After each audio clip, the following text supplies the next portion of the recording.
That morning, the cafe was packed, the rich smell of espresso blended with the scent of freshly baked pastries, making the space warm and lively. But among the hurrying crowd, one image made everyone freeze. Naomi Harris, a black server, her one uninjured arm carrying a tray full of glass cups. Her other arm was in a stark white cast, hanging suspended across her chest. A few customers watched, whispering, "How is she even working like that? Probably a single mom, just needs the money." Naomi paid no mind. She gritted her teeth and hurried toward a table. But right then, a sharp voice cut through the pleasant morning air. "Naomi, hurry up. Do you intend to turn this place into a physical therapy clinic?" The one shouting was Victoria Blake, the cafe's manager, with her blonde hair tightly pulled back, eyes cold as knives. Everyone nearby turned, some wide-eyed in surprise, others shaking their heads in dismay at such harsh treatment. Naomi lowered her gaze, clutched the tray close to her chest as if trying to hide her shame. She managed a forced smile for the customer, kept going with her work, pretending nothing had happened. No one knew how her arm got broken. No one understood why someone injured was forced to work instead of resting. And no one guessed that behind her resigned expression lay a dark truth, a truth that could shake this cafe to its foundations. Naomi Harris, 28 years old, is a single mother. Every morning, after dropping her little daughter off at school, she throws on her apron and heads into her shift at this cafe. To Naomi, this place is more than simply a job. It is the fragile thread that keeps her and her daughter a roof over their heads. Food on the table. With no family help, Naomi carries all the burdens. Rent, her daughter's school fees, mounting bills, everything presses down on her thin shoulders. So even when her arm was in a cast, she did not dare take a day off. She understood that if she slipped up just once, she could lose her job, and with that, the only source of livelihood she has. But what hurts people not only is the injury to her arm, it is how she is treated. Victoria Blake, manager of the cafe, comes from a rich and powerful family. She always acts domineering, controlling, and looks down on those who are vulnerable. Naomi, being a single black mother, becomes Victoria's favorite target. Whenever Naomi is a bit slow, she is scolded for being unprofessional. Whenever customers praise Naomi's dedication, Victoria sneers that it is only out of pity. But the cruelest thing, nobody knows yet, because it was Victoria herself who caused Naomi's broken arm. One evening, Naomi accidentally discovered Victoria stealing tips from the shared tip jar. She was about to speak up, but before she could, Victoria shoved her in the storage room, causing Naomi to fall and smash her arm against a metal shelf. The sickening crack of bone echoed. The pain was so intense Naomi almost passed out. And instead of apologizing, Victoria bent down and whispered, her voice full of threat, "If you dare open your mouth, I will fire you immediately. And believe me, no other place will hire a clumsy black server with history of standing up to a manager." Naomi bit her lip, swallowed back her tears. She stayed silent. She continued coming to work with her arm in a cast. Other staff probably suspected the truth, but all of them turned away. Everyone was afraid of Victoria's power, afraid that if they spoke up, they would be next to lose their jobs. In this silent battle, Naomi was like a lone soldier, holding a smile for customers, while hiding pain and humiliation inside. No one expected that from this wound a spark would ignite, and the one who inflicts suffering would have to face justice. Something strange began to appear in the eyes of the customers. Even with only one working arm, Naomi performed with astonishing skill. She remembered every order precisely, no matter how complicated. The moment a regular walked in, Naomi already knew what they wanted to drink, how much sugar or cream, even what pastry they preferred on the side. While Victoria kept demanding, "Hurry up," Naomi quietly sped up. With one arm, she still managed to pull espresso shots, steam milk, then create latte art so delicate that customers gasped. Some even took pictures, posted on social media. "This girl has only one arm, but makes coffee better than any barista I have ever seen." Naomi did not know she was slowly becoming the soul of the cafe. Every smile she forced, every sincere greeting she offered, made customers feel rare dedication. But to Victoria, all of it was just an eyesore. Each time she heard someone praise Naomi, she immediately stepped in. "Oh, the customer is praising her out of pity. Let us see how long she can last with one arm." That remark silenced Naomi, but she bit her lip and carried on. She did not need to prove anything to Victoria. The customers already felt it. While the whole cafe believed Naomi was just an unfortunate server, in a quiet corner one person was watching more closely than anyone: old Samuel Wright. Every day he sat at the table by the window, quietly sipping a cup of black coffee. To regulars, he seemed just like an old lonely man passing time. But in truth, Samuel is the real owner of this cafe. He intentionally remains anonymous, pretending to be a regular customer so you can see how the staff and managers run the place. And what he saw in Naomi both moved him and filled him with guilt. A girl with her arm in a cast, still working bravely, while being relentlessly pressed by her manager. A talent, a devoted heart, but stomped under the heavy boots of power.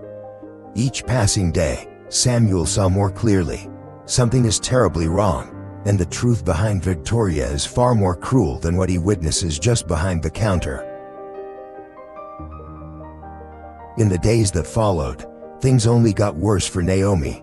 Victoria began setting traps. She would deliberately bump into Naomi while she was carrying a tray of coffee, then shout, "Oh my God, Naomi, are you really this clumsy? Customers are going to think this place is run by amateurs." Naomi could only bow her head and pick up the shattered cups, her remaining hand trembling from both pain and humiliation. But the customers present that day, including Samuel, clearly saw that it was Victoria who did it on purpose. And that was just the beginning. Victoria started filing false reports, accusing Naomi of being slow with service, having a bad attitude, and even driving customers away. These reports were sent straight to the company's head office, like invisible nooses slowly tightening around Naomi's neck. Samuel quietly observed. Though old, his sharp eyes missed nothing. He saw Naomi moving with purpose, saw customers leaving with smiles, and he knew every one of Victoria's accusations was a lie. One evening, after closing time, Samuel happened to walk past the hallway leading to the storage room. He was about to head out when he heard laughter echoing from inside. Victoria's voice. "She's too stupid to realize who really holds the power here," another voice responded, likely a friend of Victoria's. "But didn't she break her arm? I heard it was an accident." Victoria laughed louder, arrogance dripping from every word. "An accident? Please, I pushed her. She tried to expose me for stealing from the tip jar. I had to teach her a lesson she would never forget. Let's see if she dares to speak now." Samuel's heart nearly stopped. He gripped the handrail, a wave of shock and fury washing over him. Victoria continued, her voice lowering but still clear enough for Samuel to hear. "If the owner asks about the missing tips, I'll blame Naomi. Who would believe a poor, black girl who defies management anyway? In this cafe, she doesn't stand a chance." Samuel stood frozen. He had not only heard the truth about Naomi's injury, but also the vile contempt behind every one of Victoria's words, a cruel mix of class hatred and racial discrimination. That night, he returned to his small apartment and sat down at his desk. A cup of coffee gone cold beside him. Scattered across the table were notes and tip reports, records of missing money over the past months. And suddenly, everything fit. Naomi was not only a victim of violence, she had been made a scapegoat for fraud and deceit. Samuel closed his eyes and took a deep breath. He knew the time for silence was over. Tomorrow, justice would come knocking at the door of this cafe. The next morning, the cafe was bustling with customers.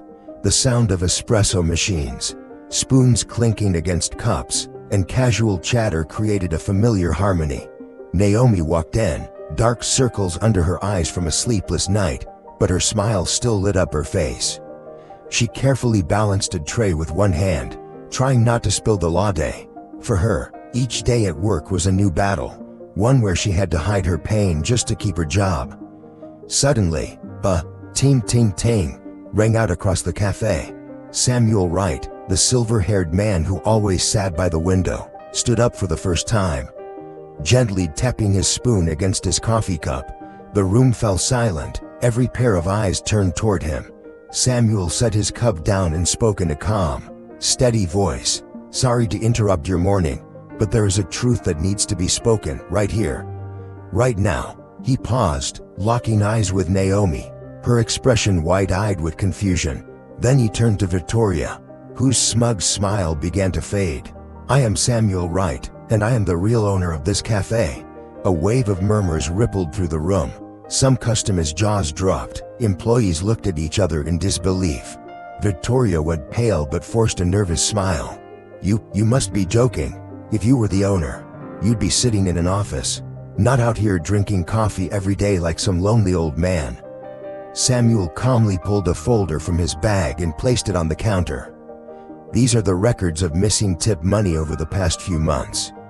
Here is the audio recording of your confession, Victoria, admitting you pushed Naomi and broke her arm. And here are witness statements from loyal customers who saw you bullying your staff." The air seemed to freeze. Naomi clutched the tray in her hands as tears spilled down her cheeks. Victoria lunged forward, trying to snatch the papers, but just then, the cafe doors flew open. 2 police officers walked in and headed straight for Samuel. He pointed directly at Victoria. "She's the one you're looking for." The cold clink of handcuffs echoed through the room. Victoria screamed and protested in vain, but no one believed her anymore. A few customers started clapping, then the entire cafe rose in applause. Amid the roaring applause, Samuel turned to Naomi, his eyes soft and kind. "Naomi Harris, from today on, you are no longer just a mistreated server. You are now the official supervisor of this cafe. You have proven your strength and your dedication." Naomi choked back a sob, her hands trembling as they clutched her apron. For the first time in years, she felt truly seen, no longer a silenced victim, but a person who had been given both recognition and trust. The customers turned to her, smiling and nodding in support. The tears streaming down Naomi's face this time were no longer from pain. They were tears of pride. That afternoon, after her shift ended, Naomi stepped out of the cafe with misty eyes. For the first time, her footsteps felt light. At the door, her little daughter came running, throwing her arms around her. Naomi picked her up with her one good arm and smiled, a rare, radiant smile. Inside the cafe, everything had changed. Customers looked at the staff with newfound respect. The staff, in turn, stood united and warm, no longer living in fear. At the familiar table by the window, Samuel Wright still sat, but now he no longer needed to observe in silence. He smiled, proud that justice had finally been served. Naomi's story is a reminder to all of us. Those who have been overlooked often carry extraordinary strength. Justice may be late, but it always arrives. If you believe Naomi's story deserves to be heard, support the channel by subscribing, sharing, and commenting. Let us spread justice and hope together.